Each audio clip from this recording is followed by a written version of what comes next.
This is Official Nerd Business.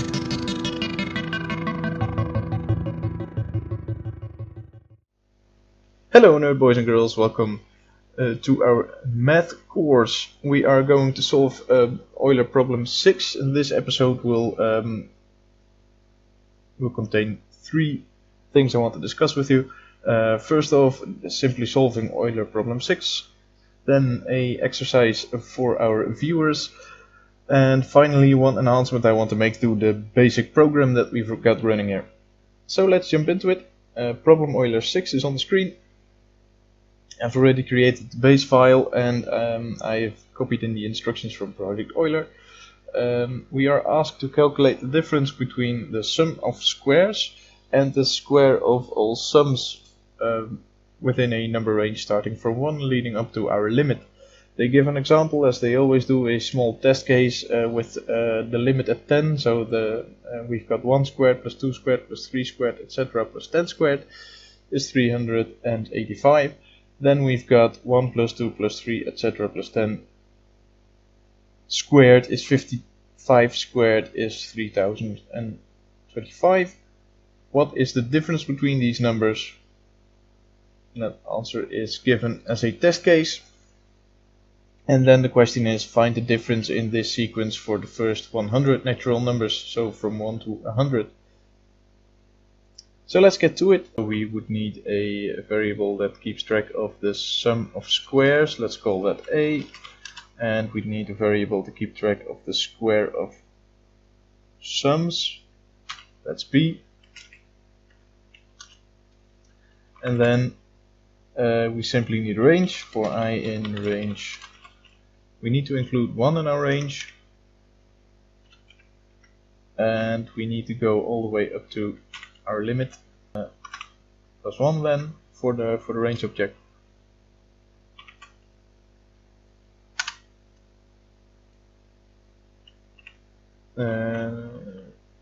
I find it very hard to give these meaningful names for some reason. The sum of squares, the square of sums, it's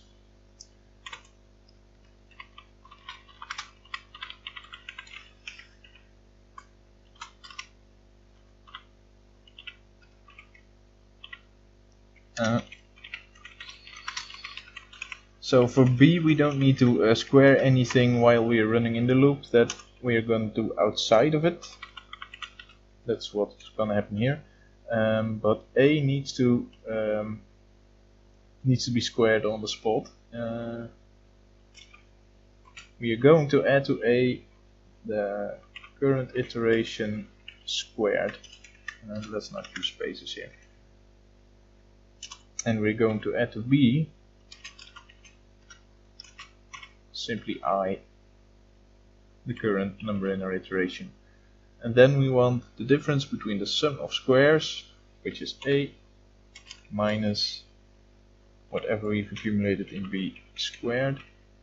And I'm not entirely sure what's the precedence here, so let's just use parentheses for safety. And this should solve it, I guess. So let's run it. Problem number 6. Input is 10 and our answer is negative. Do I have these in the wrong order? Yeah, I do have them in the wrong order. So let's reverse that. And let's rerun that. Problem number 6. Base case of 10. That gives us the correct answer. Let's also run it for the case that we need, is which is 100. Problem number 6, 100. And that gives us a pretty big number. If you look at our example of base 10, of our base case, which was 10, personally I think that 2640 is already a pretty big difference between the two, and it only grows bigger and bigger because the squares simply are exponential. So this number this pretty big number. It's 25 million something. That's the correct answer. If you enter this at over at Project Euler, you will get the green check. So there we have it. That's our attempt number 1. Now if you solve this, and once again you get a document on Project Euler with an overview, where a second method is discussed of solving this, and that one is very interesting. It really goes into analyzing this type of problem, solving it using a system of equations. It's pretty rough in that it's not very detailed. It assumes a lot of base knowledge about this particular kind of math. So try and look into it, try and make an attempt number 2 using that particular solution. That's an exercise for the viewers. Now on to point number 3, and that's modifying our base program. I'd like to add the capability of having in our list of parameters here to have a default parameter. So if we say here the base test case is for 100, so if we run this program without entering any parameters, it should run this for case 100. Now it's easily added to our list here.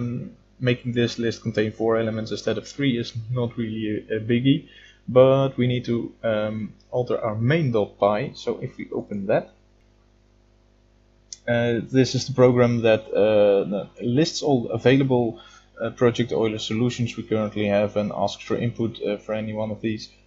So this is the bit where inputs are requested. What the list of possible inputs is stored in the description of our module at slot number 2 or 3, if you will. And it's tab separated, and within that we get a set of inputs. We haven't seen any challenges yet that require multiple inputs, but there are, and once we do need multiple inputs, then this list up top in our template file, this list gets tab separated, so we could add a second parameter here with a name and a description and etc. using tabs, and within the tab groups you have a name for our variable, a description of what it is, a type, and in this case a base value, a default value. So let's implement that particular bit, because it doesn't look at that base value yet. So here we have a list of all those tab groups, and within those tab groups we have a semicolon separated list of another list separated by semicolons. So if let's see now, this prints the description, and I want to add to this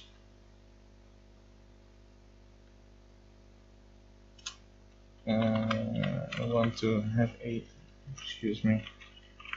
default value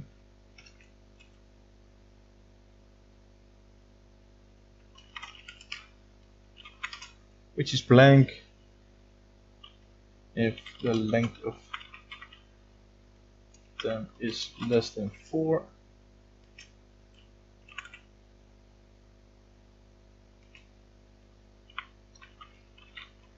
And I use index 3 here because the list is 0 indexed. So it will have length 4, and its biggest element, or the element at the end, is element number 3.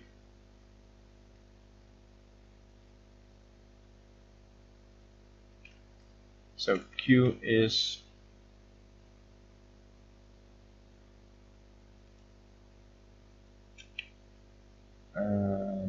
now we need to do an addition here too.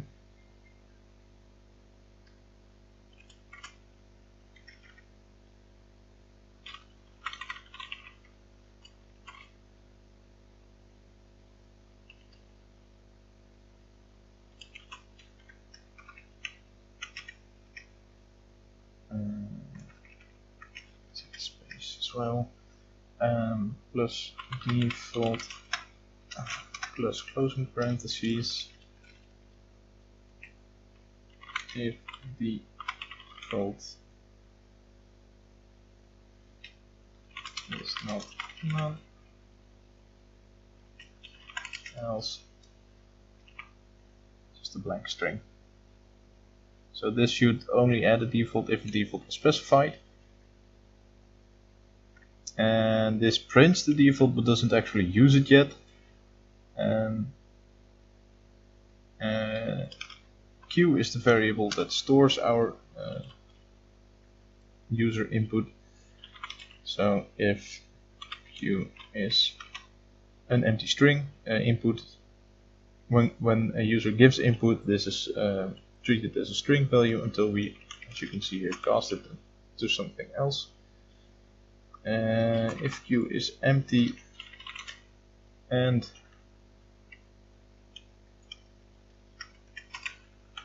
we have we've already checked that default is not none,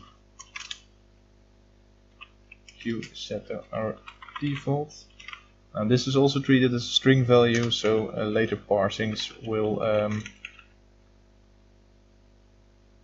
correct that and set it to int or to list it once we get to that particular type of input.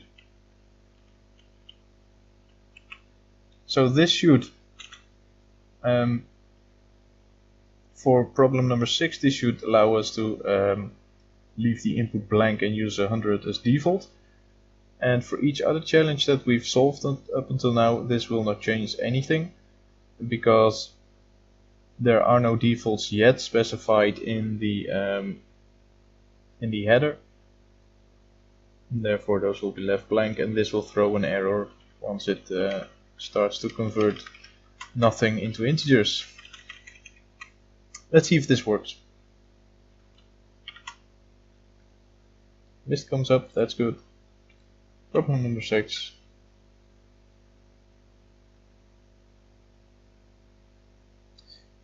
It works, but I'm not completely happy with how this shows. I'm gonna leave it blank for now. And it runs case number 100. Alright, I'm not entirely happy with how this shows up. We're gonna add a bit more of text saying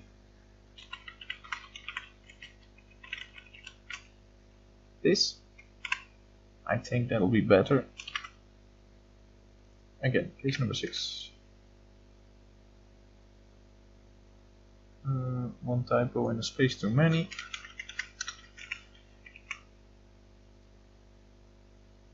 Fixed that on the fly, but we won't see it in this running program, of course. Leaving it blank runs fine.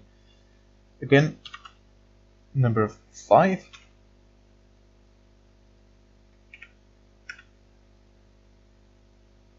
Doesn't have a default value yet, so it doesn't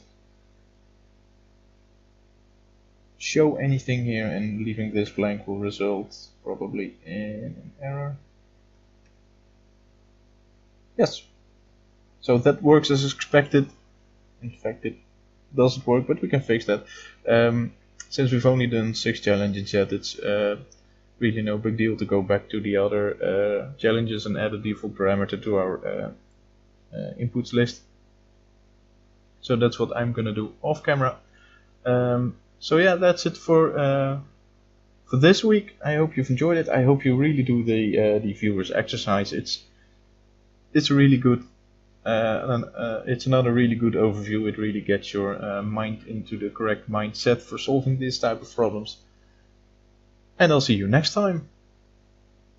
Thanks for watching this video on Official Nerd Business. Don't forget to like and subscribe and click the bell icon. Did we discuss everything you wanted to hear, or did we miss anything? Any topics you want to hear or know and be? Leave your thoughts in the comments. See you next time.